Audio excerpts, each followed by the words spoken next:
I was unlucky again by giving the session just before lunch. Yesterday I did a speech after lunch. Before and after normally is the worst session for the whole day. So I try to feed you some story which can help your appetite for the lunch and more amusing, entertaining. I tell my story with Alibaba, how I met Jack Ma. I met Jack Ma in year 2000 in a conference like that in Boston. We were both invited by Harvard Business School for 2 days lecturing for their MBA students. It was very, very cold in January 2000. So we get stuck in big snow, we have nowhere to go. Then we become friends. So thank you for the Boston snow in January 2000. The snow makes me rich, then I become part of Alibaba. Good snow. But year 2000, the story started year 2000. Jack Ma got very charming speech capability, but he did not manage to convince me to join Alibaba in year 2000. Otherwise, I will be not just 100 millionaire, but billionaire. I'll be one of the founders of Alibaba. A lot of people thinking Jack Ma looks like an ET. He is an ET because he was an English teacher. The reason he can get a better vision than I did in year 2000, he visited the United States as an English teacher around 95, 97-ish. And then he found in US internet has been used by millions of people. So when he talk about internet will change our life in year 2000, I was not convinced. If you look at that chart, the blue curve represents the United States, internet population, and the red one represents internet population in China. If we look at the beginning of year 2000, there were about 120, 130 million users in the United States for internet user in year 2000 already. While in China, the number is less than 5 million. So in year 2000, literally nobody around me is using internet. How should I believe Jack Ma?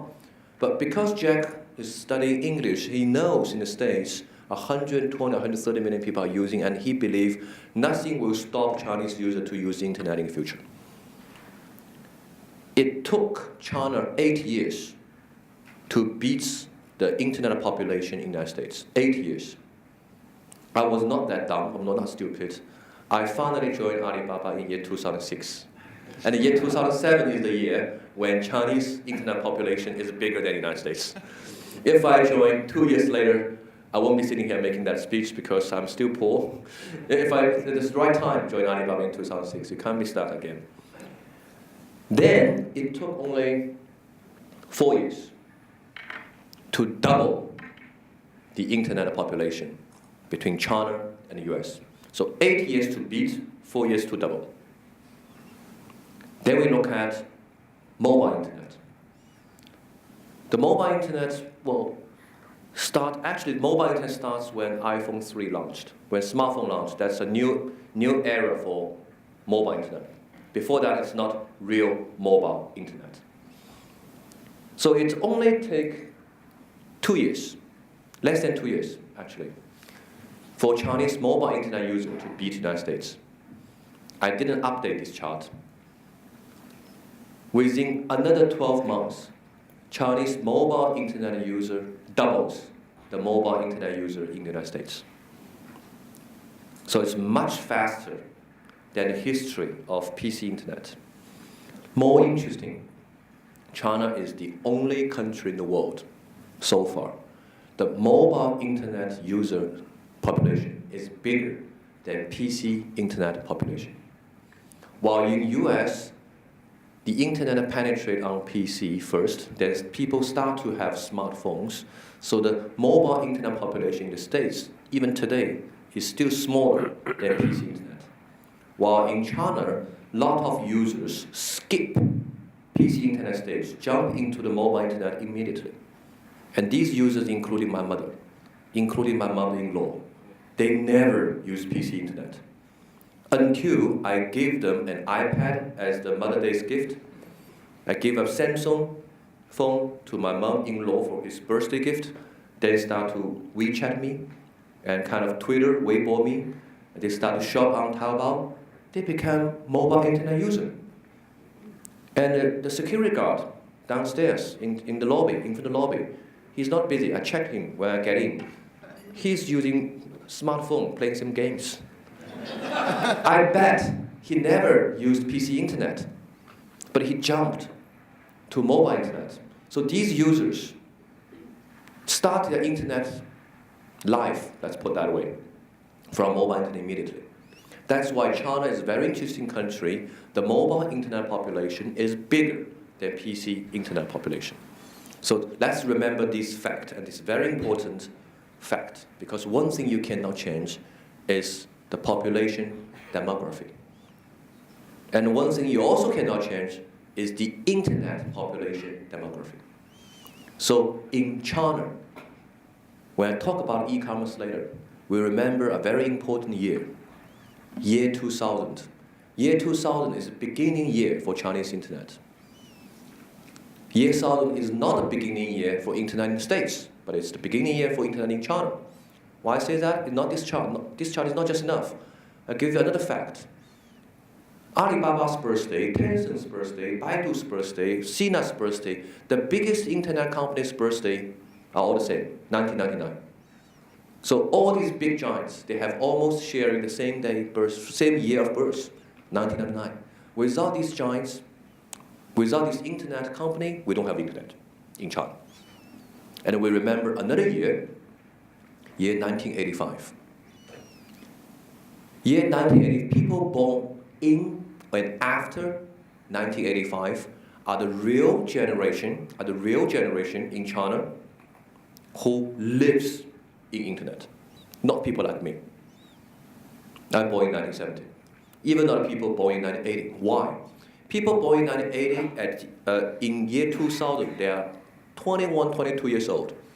They are almost 1 or 2 years away from their career. They're almost at the end of their college life. So these people learn internet by working. They learn internet by working. They use search engine to find something, they email, MSN, but they use internet for work. They learn internet by work. However, young kids who were born in 1985, year 2000, they are 16. They are 16. They have plenty of time. They do social by internet, playing games internet, and when they grow up, they shop by internet. They are the people in China lives in internet. So 1985 is the key year, is the cutoff year for pre-internet age and post-internet age in China. Let's remember that. And that explains a lot in my later presentation. So this is the kind of the mapping or picture landscaping for Chinese internet player. You may hear many names. So who are they? What are they doing? So this simple chart explains who are they and what are they doing and where are they located. It's very easy to remember. So internet has been introduced as a new media in comparison to TV, radio, newspaper, magazine. They're all dying. So as a new media, if you want to do media in China, you have to base in Beijing. That's the capital city. That's where the news coming from. So funny enough, you see the Sina and the Sohu. These are the new media, kind of China's Yahoo type of thing. Then in Shanghai, I was born in Shanghai, local Chinese. We stay away from politics. We don't like politics, unlike people in Beijing. But we enjoy our life a lot in Shanghai. So we use internet to create any new entertainment. So the best game company, the best video company are all in Shanghai. So these are the leading games company and online video. Then in Guangdong, the province shared the border with Hong Kong, internet was used as communication, new communication. Why Guangdong? Guangdong Telecom is the most deregulated region in China. Although there are so many CEOs of Guangdong Telecom, president has been, or CEO president has been arrested because they deregulated. They allow companies like Tencent or NetEase to develop actually competitive business with the telecom business. It will never happen in other places in China. But Guangdong province is the most deregulated telecom environment in China. That's why Tencent, when they develop QQ, now WeChat, or email, the best email player, they are all in Guangdong. Then coming to Zhejiang province, and you see the Alibaba logo there. People say there are Jewish living in China, and they are living in Zhejiang. They are the people who do business. The best business people are all in that province. Most are in that province. So when Zhejiang people understand internet, no doubt, they don't care politics, they don't care communication, they don't care entertainment. They use internet to do business. That's the e-commerce. That's the new business. So most e-commerce company, even today, the best e-commerce company are still based in Hangzhou, the capital city of Zhejiang province. So these are the 4 groups of key players for China's internet. And today we will talk more about the e-commerce part. When we talk about e-commerce, we should talk about the traditional commerce, traditional retail. Actually, the traditional retail is still growing. You will see in the last 5 years that about 1.8 times growth. But you talk to Chinese retailer, you say, I didn't enjoy that high growth. We found the growth has been slowing down. Where's my growth? And this chart is lying. Yeah, the 1.8 times growth in the last 5 years. Where are the growth happening? They're happening online. The online retail growth grows 19 times over the last 5 years. And also the growth happened in tier 3 and tier 4 cities. If you look at Shanghai retail sales, that's almost flat.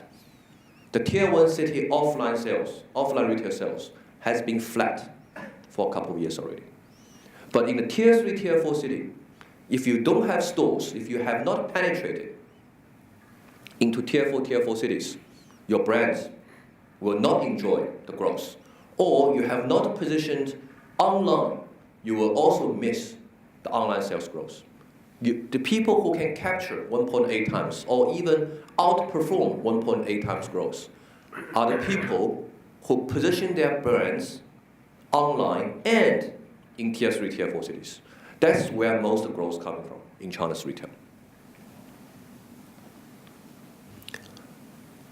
Not now, but even as early as 2011, Taobao's GMV, general merchandising value, or you can consider it sales, is already bigger than eBay plus Amazon. Last year, end of last year, Taobao's volume doubles eBay plus Amazon. And this year, most likely, will triple the volume in the combination of eBay and Amazon. So I didn't change these slides for 3 years. I don't need to change things because that's the year. Why? China's overall retail size is much smaller than US. It's about 20%, even less than 20%. So the 1.3 billion people, the retail spending is about 1/5 of the US retail spending.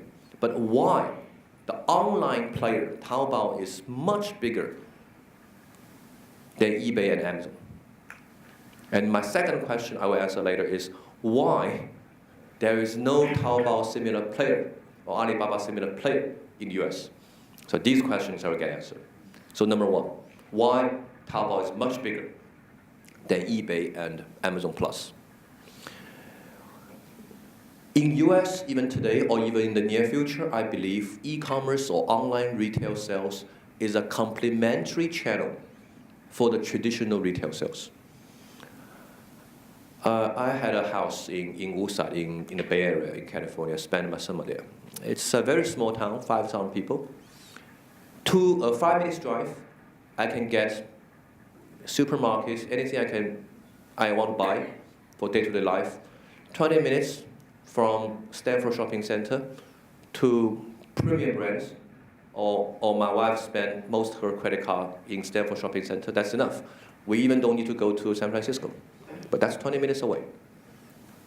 That's how great the retail penetration in US has been doing.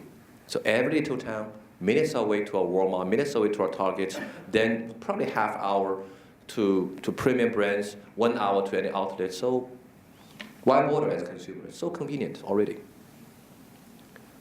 While in China,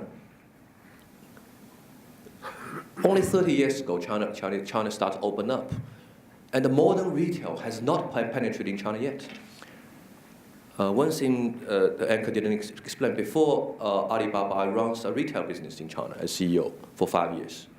That's kind of Home Depot business. It's a British one called B&Q.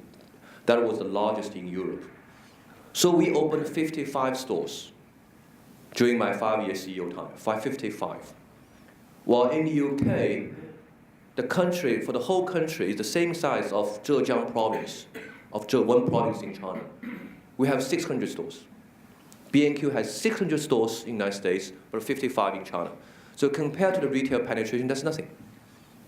I still remember in 2007, I helped P&G to open their first shop on Taobao. And they are selling men's shaver, Braun. Braun is a brand under P&G, and Braun shaver is not cheap at all. I think the minimum price is like 2,500 RMB, which is today $400 minimum. And they don't have a discount on Taobao. So we never, P&G people, so we never discount our products. I say, fine, you don't need to. They put a store there, and we sold 4,000 pieces in day one. 4,000 pieces, expensive shavers in day one, without any discount. And we checked who are buying. And we found not people from Beijing, not people from Shanghai, people from the mining district. They're rich, but there's no Braun shavers there. I asked the Braun brand manager in China, I say, what's your plan to open your first shop in the mining district in China? Oh, not even in my 10 years plan. So they don't have a plan to open a shop in 10 years. So the internet penetration for their brand is faster than their offline penetration. That's why there's a bigger chance in China for the online retail to become the mainstream retailer, and offline will become the complementary in the future. That's the reason.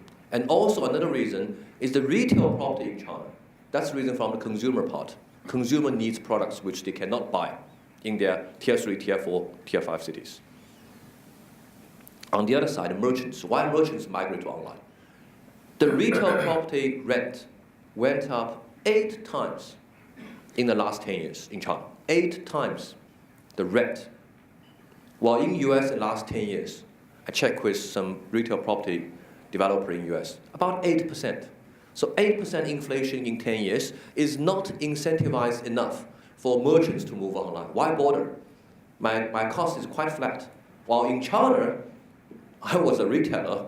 Oh my God, your retail property cost went up 8 times in 10 years. You need to find another solution. And if Jack Ma charge you much lower rent online, let's move to Jack Ma's Tmall. That's another incentive why the merchants in China are more enthusiastic to move online. So that explains why Taobao is bigger than eBay and Amazon. And day one, eBay starts from the C2C auction, while eBay in China face the same problem. They do C2C auction, and Taobao day one is a B2C retailer. Taobao day one is a fixed price B2C retailer and become the mainstream. So to be honest, to be fair, some US internet company cannot grow in China because of some regulatory restriction. Google was banned, Facebook never get in China. But honestly, Chinese government didn't put any restriction to eBay or Amazon in China. Honestly, e-commerce is fine. There's no politics behind e-commerce. So eBay and Amazon cannot doing things well is the model, and they still not following the mall type of operation. The Tmall is not an Amazon retail type. Tmall is not a online retail like Amazon. Tmall is not a C2C auction place or marketplace like eBay. Tmall is a mall. Jack Ma runs a mall, and with a lot of brands running their own shops. And that's the perfect model for e-commerce in China. But why there is no Taobao or Tmall in the States? So one reason, China is today still world's biggest factory. There are so many product supplies in China. While in US, hardly we manufacture anything. We manufacture weapons and aircraft. So the Boeing, so these things you can't sell online. Well, in China, we manufacture everything. Yeah, we manufacture not just for Chinese people, we manufacture for US people as well. So if you have a lot of factories around you, it's so easy to access to products. So, and the suppliers want to find a channel to sell those products. So that's why so many people, so many factories directly, so many brands directly can open a shop online and can sell directly. While in US, these factories need to use logistics solutions, supply chain solutions, get their products to the US first, and then try to compete with Walmart. No way. Walmart's supply chain is far more efficient than any of these individual suppliers or factory. So that's why you still see Amazon or Walmart.com or even Walmart control the retail in the States. There's no chance for a Tmall type of player or Taobao type player in US. That doesn't mean the consumer doesn't like this. The key reason, there are no merchants. The eBay merchants are amateur merchants. They don't have factory behind it. But Chinese, in China, the Taobao merchants are backed by suppliers, backed by millions of factories in China. So they have easy access to the products and easy logistics solutions, and factory direct kills the price for retailer. So that's why Taobao is bigger than eBay and Amazon, and there is no Taobao in the United States. There are 4 stages of e-commerce development in China. That's all about people born in and after 1985. So these young kids, when they're in school, they don't have too much pocket money. So they are non-core customer buying non-core product range. So that's nothing. There's no impact. Stage 1. That's 2003 to 2006. Stage 1 is gone, 2003, 2006. By the way, Taobao was born in year 2003. Stage 2. Core customer, like us. We start to buy some non-core products online, like books. But that's still nothing. Stage 3. From 2009. The non-core customer group start to buy core product range. The non-core customer groups are the people born in 1985 and the age of 23, 24, they graduated.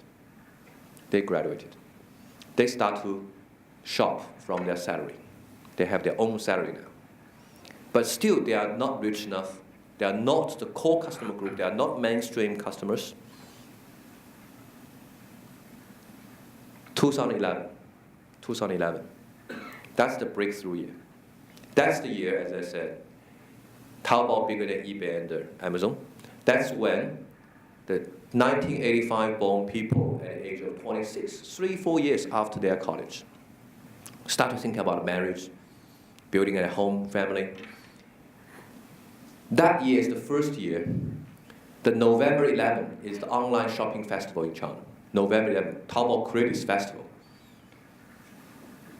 Why November 11? It's 1111. It's the Chinese Bachelor's Day. So you are single, 1111. So that became the shopping day. And that day is the first thing happened in the human being history in one country. 2011, November 11th, the online sales in China for that day is bigger than offline sales in China for that day. And that haven't happened in the States yet. The Black Monday, Black Friday, whatever, online sales is about 20% of the total sales of the United States that day. But China, and yes, last year, 2/3 of the daily sales goes to online for one single day. If it happened in one day, it will happen in 1 week. It will happen in 1 week, it will happen in a month. So that's how things change. Where are we now? We are in stage 4. These people who were born in and after 1985 are almost at the age of 30. They almost shop everything online. My assistant, she has never been to a supermarket. She has never been to supermarket. She went to convenience shops. That's quick. Something urgent, he went there. He said, David, why bother? You go to supermarket. Just by clicks, everything delivered to my doorstep. Why bother? I don't have a car. I can't carry heavy stuff. I even don't have a boyfriend who can help me to carry this stuff. No fun at all, is there? There's no fun at all. Shopping milks, shopping all these, say, shampoos, they're heavy. Not fun, I know. I use the test products, I like it, so I click, I buy. She never, and she told me, she will never go to supermarket. Why queuing for 30 minutes to pay? It's crowded, dirty, smell. No fun at all. So these are the people living internet. So this is from a consumer point of view, but also let's look at the merchants. Who will get killed? Who can survive? Who can benefit?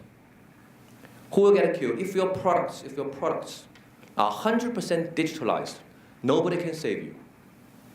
Kodak is gone. Everybody uses their phone to take pictures. You don't need a camera. You don't need film. Nobody print.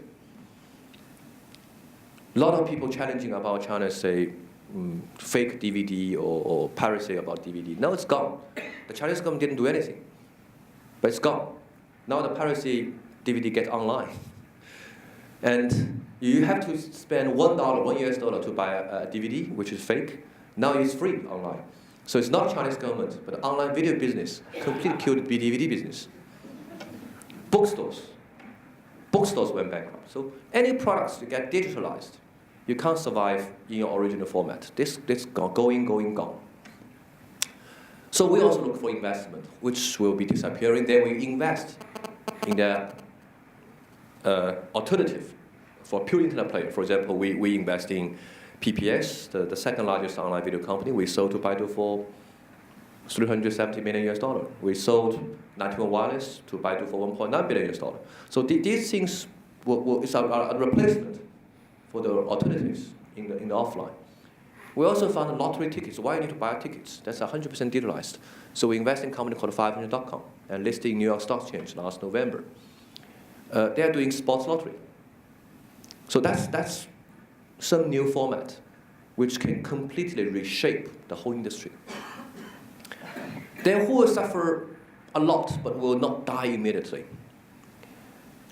If your products are very standardized and there is no service attached to your products, you will suffer as well. There are groceries, there are appliances. Circuit City bankrupted. It was not killed by Best Buy, their best enemy. No, it's not killed by Best Buy. I met Best Buy senior executives once after Circuit City went bankrupt. They're so happy. And their sales pick up for about 6 quarters. They say, I'm fine. I don't need to go online. I tell you a story. In a forest, if there's a cheetah, they're hunting for gazelle, whatever, they will capture the weaker one first. And Amazon is the cheetah. They capture the weaker one, which is called Circuit City. And then you feel lucky because they didn't kill you first. And then they finish Circuit City as their lunch, they will go after you as their dinner. And the dinner called Best Buy. So they take a break, which they take some of the market share from Circuit City, which has not been taken by Amazon or by Walmart.com immediately. But a couple of years later, now Best Buy is in trouble again. So these kind of standardized products will suffer later. Then the long-tail consumer brands will be very neutral. You still need to experience offline, but you can spend money online. You don't have to buy online. Who will benefit only? Don't worry, restaurants, people still go to restaurants. If your products are purely service sales, internet will not kill you, but can help you. So we invest in China's largest wedding photography business. It's quite hard for you to imagine. It's a very, very big business in Asia, wedding photography. It's not in, you get out of church, take a picture, done. It's a fantasy job, sold to the brides 3 months before your wedding. It's a whole lot of things. It's a very expensive package. We also asked ourselves whether this kind of thing will be replaced because it's digital, it's picture. But we find nobody in China, all these beautiful girls, they don't want to get photoshopped with their fiancé. They won't take their fiancé for a whole day job because this is their dream, their fantasy, it's culture. So this is service, it's not products. Service will last, and the internet can help this kind of service. So there are many brands, again, on e-commerce, the different types of player, but don't value them differently. There are more online mall. The online mall like Tmall. Also there's online retailer like JD.com, which the week before last listed in New York. And there's a Vanco, their online brand. And then there are online, offline combined players. So there are 4 types of e-commerce players. And you can't value them as the same. Sometimes even they look like same, or the growth pattern very similar. The only thing which can enjoy internet valuation is the online mall, the internet mall. What was Amazon before? Amazon was online retailer, like JD.com.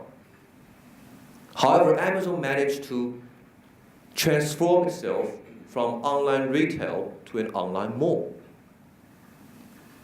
Amazon opens platform to third-party retailers, so they become a mall.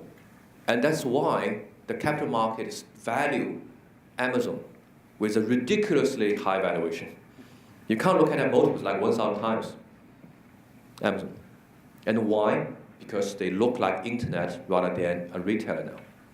What's the difference between internet, the mall player and the retailer? The retailer owns their own inventory, set their own price, making sure delivery is done, and you make money from the margin. But as a mall, you charge a commission from the sales. That's how Tmall make their money. That's how Amazon start to make some new dollars for their model. And why this Amazon new model works? Because to acquire traffic become more and more expensive for mall. The winning recipe for Tmall is you can acquire traffic at a very low cost. Then you monetize the traffic by charging your merchants who can make sales. Very simple model. But how kind of Amazon type of thing can compete if they don't make money on retail, which is fine, but they bring their traffic free. So the Amazon model means I don't need to make money from a retail, but since you come to shop with me as I'm doing an online retailer's job, the traffic coming to Amazon is free. Then I double monetize it by encouraging you to shop with third-party merchants where I can make a commission. This is how the combined model works. So if online retail, we don't value them too much. You can value them like an offline retailer. They're similar, they're retail business. Not say I have a .com, then you have different valuation. Same. Same for the online brands. Online brands still should enjoy premium, still should enjoy the stock turn faster than offline brands. So any online brands who can beat H&M and Zara, they have value. Any online brands who can not beat Zara or H&M, you are not worth that much. So there are a lot of wrong valuation in this investment. And a lot of people enjoy correction. Why? Because these 4 different types of e-commerce look very similar to each other. But their operating mechanism, their value chain is so different to each other. So you cannot value them in the same way. Sometimes in the first 3 years, their growth pattern are very similar to each other. But then you look at year 4 and year 5, they're very different. They're very different. So a lot of people say, e-commerce, you will burn a lot of money. Amazon is still burning money. Very few people can really make money from e-commerce. Correct.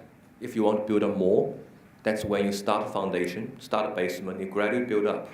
You need to build up the traffic.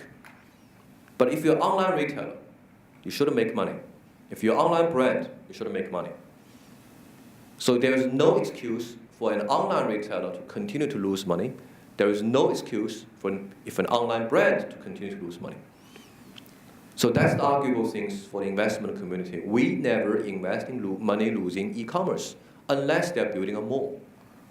Unless they're building a mall. So let's quickly wrap up. So what happened in China before and now, and what will happen next?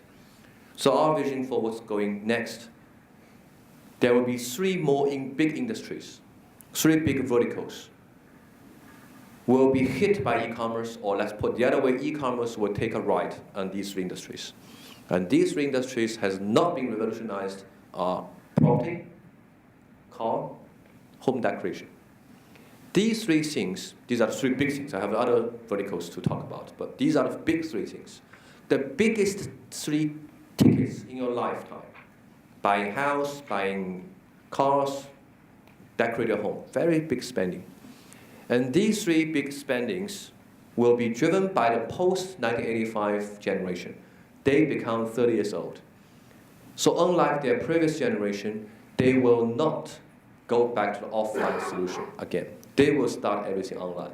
However, these three tickets are too big. Nobody can buy a car without testing. Even Tesla. They offer so many testing points in shopping malls. So housing, car, home decoration, online will play a very, very important role, but the offline experience, the offline testing, the offline support and offline service are absolutely necessary. So that means a pure internet company like Alibaba, Baidu, or Tencent will not win in these industries. These are the biggest investment opportunities, at least Vision United Capital, we believe. This is our vision. We believe the next big three opportunities will be located in these three big areas. And as an indirect investor into Vision United Capital, I think I heard some of you are actually indirectly investing in Vision United Capital. You'd better believe our vision is correct.